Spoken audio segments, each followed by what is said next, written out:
बहुत समय पहले बिहार के एक छोटे से गांव में रामू नाम का एक लड़का रहता था। वह बहुत गरीब था, लेकिन ईमानदार और मेहनती था। उसके माता पिता ने उसे सिखाया था कि सच्चाई और ईमानदारी से बढ़कर कोई धन नहीं होता। गांव के पास एक जंगल था जहां लोग अक्सर लकड़ियां काटने जाया करते थे। रामू भी अपनी गुजर बसर के लिए लकड़ियां काट कर बाजार में बेचता था। एक दिन वह लकड़ी काटने के लिए नदी के पास गया। अचानक उसकी कुल्हाड़ी फिसलकर नदी में गिर गई। नदी गहरी थी और रामू तैरना नहीं जानता था। वह बहुत परेशान हुआ, क्योंकि उसके पास नई कुल्हाड़ी खरीदने के पैसे नहीं थे। रामू ने नदी के किनारे बैठकर भगवान से प्रार्थना की, हे भगवान, मेरी मदद करो। मेरी कुल्हाड़ी के बिना मैं अपने परिवार का पालन पोषण नहीं कर सकता। रामू की सच्ची प्रार्थना सुनकर नदी से एक दिव्य पुरुष प्रकट हुए।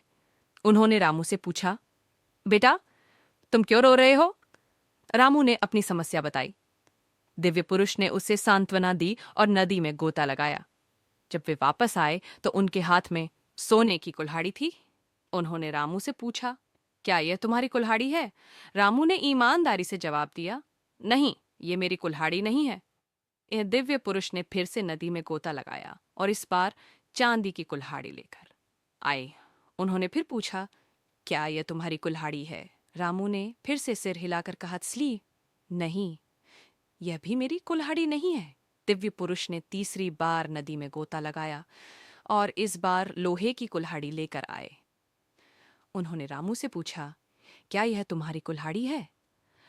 रामू खुशी से बोला, हाँ, ये मेरी कुल्हाड़ी है। दिव्य पुरुष रामू की ईमानदारी से बहुत प्रसन्न हुए। उन्होंने रामू को उसकी लोहे की कुल्हाड़ी के साथ सोने और चांदी की कुल्हाड़ी भी इनाम में दे दी।